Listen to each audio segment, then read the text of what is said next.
Hey, old man. Do you think I deserve to be born? Or is it all just one big accident? That's not for me to say. You'll just have to find that answer for yourself. That's all we can do, Ace. At the Battle of Marineford, during the War of the Best, Portgas D had died.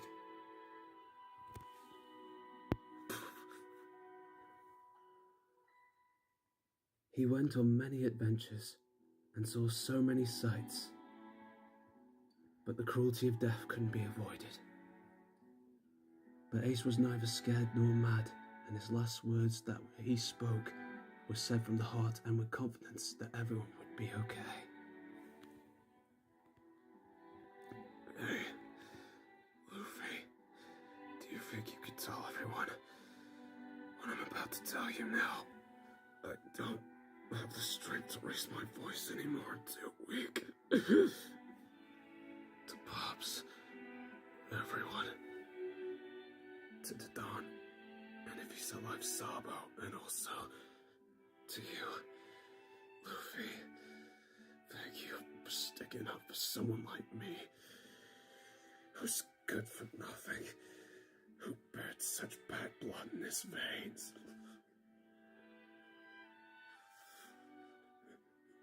Thank you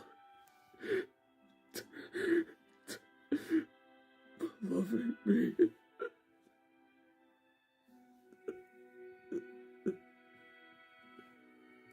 Honestly, you should see him now, Jinbei. The Luffy that was standing before me wasn't some crybaby brat who followed his big brother everywhere. He's a man now. And he's made a group of very reliable friends. Just knowing that makes me happy.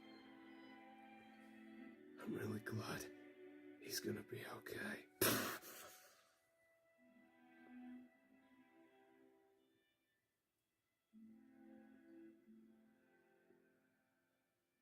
His passing shook the world, but perhaps in other realities, things might have been a little different.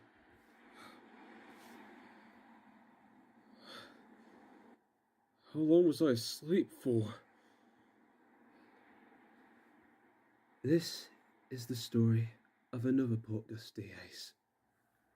One who not only changes his fate, but the fate of the whole world as we know it.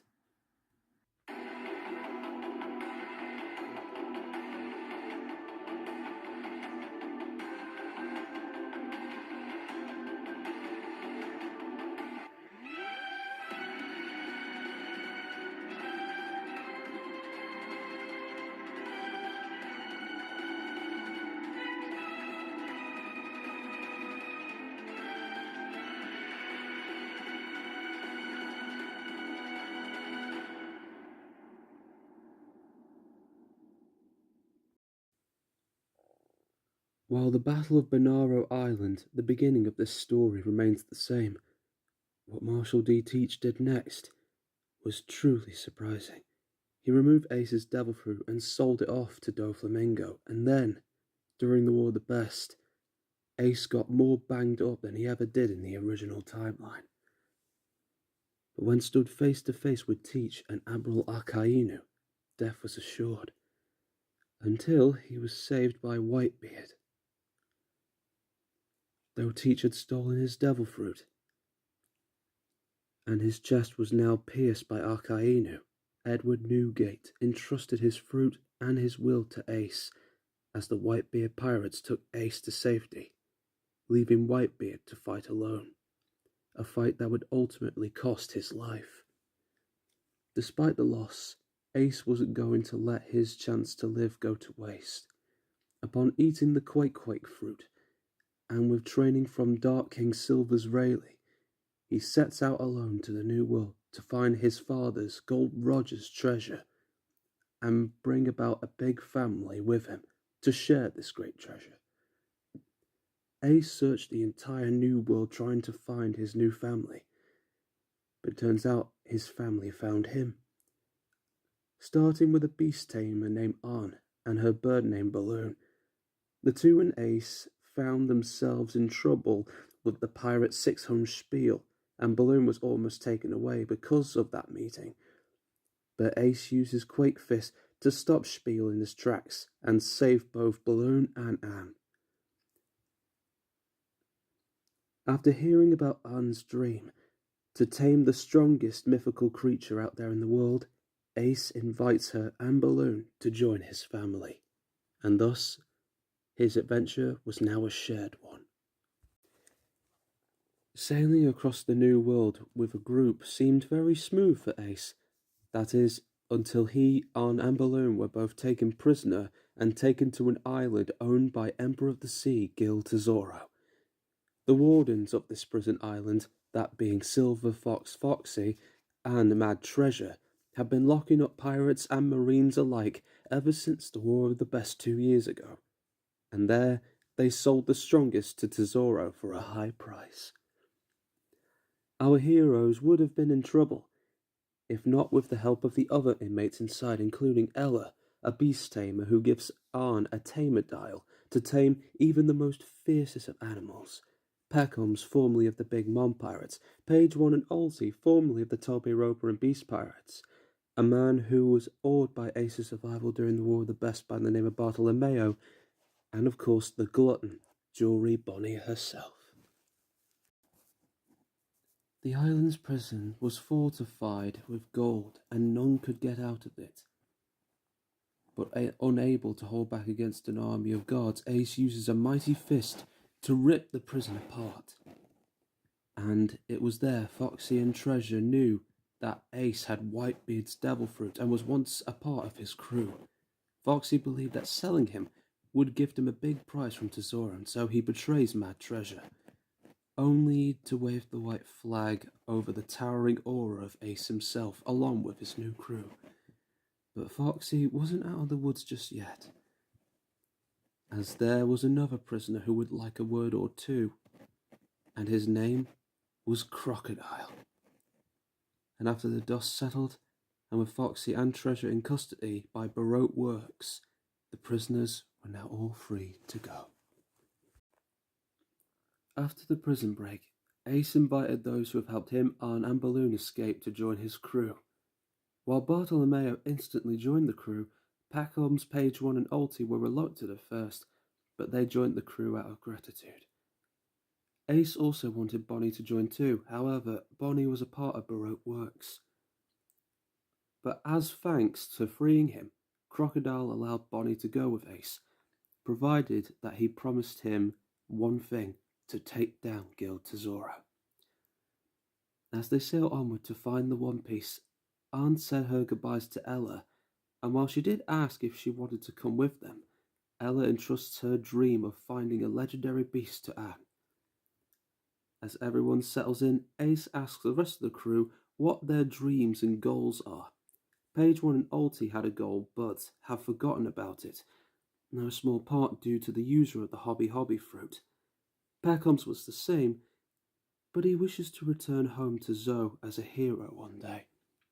Bartolomeo, of course, wants to find the One Piece, but with Ace at the helm.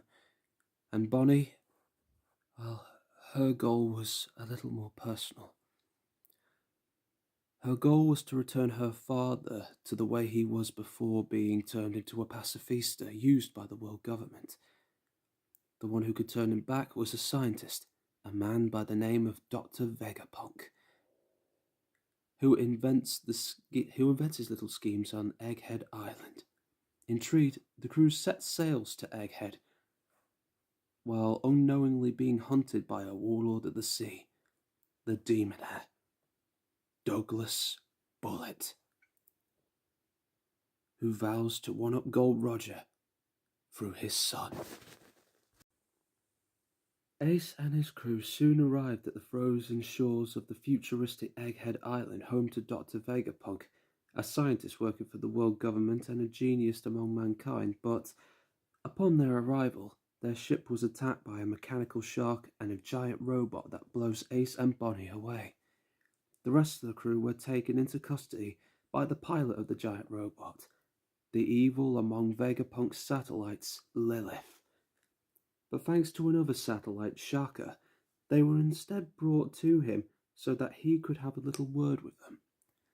As the crew was being taken to the labo phase of Egghead, Bonnie found herself with Ace in a room where food was being carted into.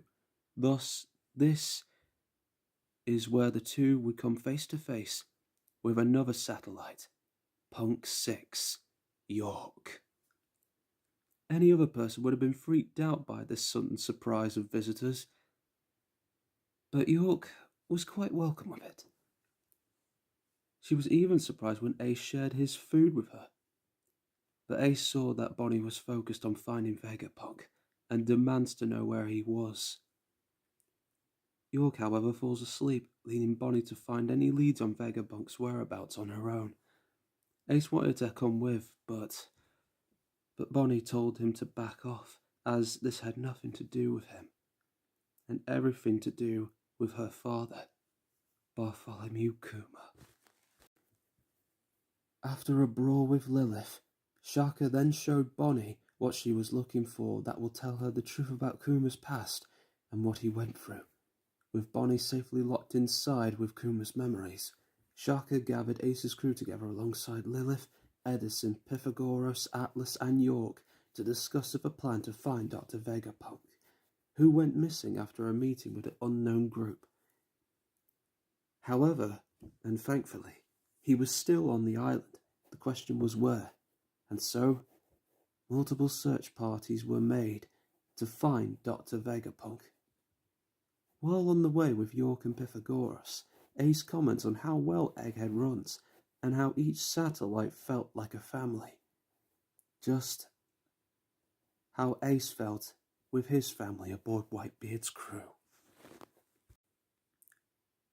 Those sweet moments were instantly halted. When Ace found Vegapunk beaten up and battered and Pythagoras was destroyed, Ace was soon held at gunpoint by York herself. York had been working as a world government spy to help silence Vegapunk, destroy the satellites, and become a celestial dragon. But if Ace's crew and the other satellites being captured by the army of Seraphim wasn't bad enough, St. Charlos and Douglas Bullet were on their way to award York for her job well done. All York had to do was shoot Ace by the order of St. Charlos, much to Bullet's anger. While York wouldn't hesitate to get her way, instead of feeling mad, Ace felt sad and sorry for York, because even after everything she had done, Ace would have always seen her like the sister he never had. Having someone sharing their food with them, calling them family even though she wanted to end them, and feeling sorry for her when she lost her way, caused tears to flow from the eyes of York. She couldn't take the life of someone who shows her real respect and compassion before. But this made Charlos furious as he shoots York and declares he would take care of Ace himself. Bullet objects, but Charlos refuses to let Bullet take the honor, for he is a filthy pirate and he was a holy being. The verbal abuse of a celestial dragon took its toll on Bullet, forcing him to take the lives of Charlos and the Marines accompanying him, leaving Cypher Pole to fight Ace's crew as Bullet faces the captain of the crew himself. The revolutionary island soon became a bloody battlefield that shook the world, and as Bullet turned himself into a mechanized giant thanks to the power of his devil fruit, the battle was all but over. He asked the bloodied and battered Ace, what does he want from all the suffering? And how does he hope to ever surpass his father now? Ace told him that he has a dream to bring his new family to Laughtail and to share the One Piece with the world, but also, while Roger was his biological father, his true father will always be Whitebeard. However, if he ever wants to live on in this world more free than anyone, he would have to use the will of both to end this match once and for all, and this fired both of them up. With a final clash, though broken, Ace landed a solid hit on Bullet, and with Cypherpole defeated thanks to the help of the Seraphim and Bonnie, Ace and his crew had scored another victory. With another loss, Bullet was lost and didn't know where to go. But as Ace approached him, he offered his hand to Bullet. Bullet was in no mood for pity, but Ace says that once they found the One Piece, they'll have another match. And then they could celebrate it together. Moved by Ace's words, Bullet accepts as both collapsed from the pain. Are you going to die, Roger? I can feel myself slipping away, Bullet. There's no escaping it now. And why would I, when I've had such a grand life? Hey now, you're not shedding your tears for little old me, are you? Because if you are, then it's just plain silly. But if you really want our rematch so badly, with a little patience, who knows? Maybe my son will give you a good fight in my stead. What? But Roger, you don't have a son. No, but you never know.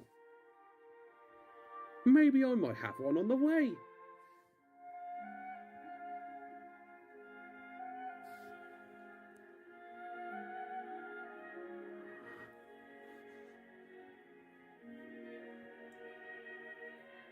There, at that moment, Roger's will laid there before Bullet's eyes. Two titans were on the floor side by side. Though history had forced them to be enemies, fate and time, through Ace's spirit and Roger's will, allowed them both to become friends. And soon after... Hey, Bullet? I've been thinking about you, about Bonnie, and York. Well, would you three like to join my crew? No, I phrased that wrong.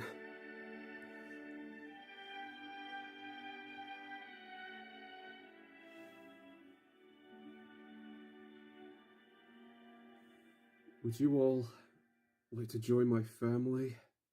Although this tale is very much at its end, Dr. Vegapunk had one last secret that could very well shake our cosmos as we know it. Curiosity led Jory Bonnie down a path that existed beyond the events originally destined for her. And even more than that, when she looked into the glass of one of the containment units, she thought she found her father, Bartholomew Kuma, but instead, it was someone far more surprising.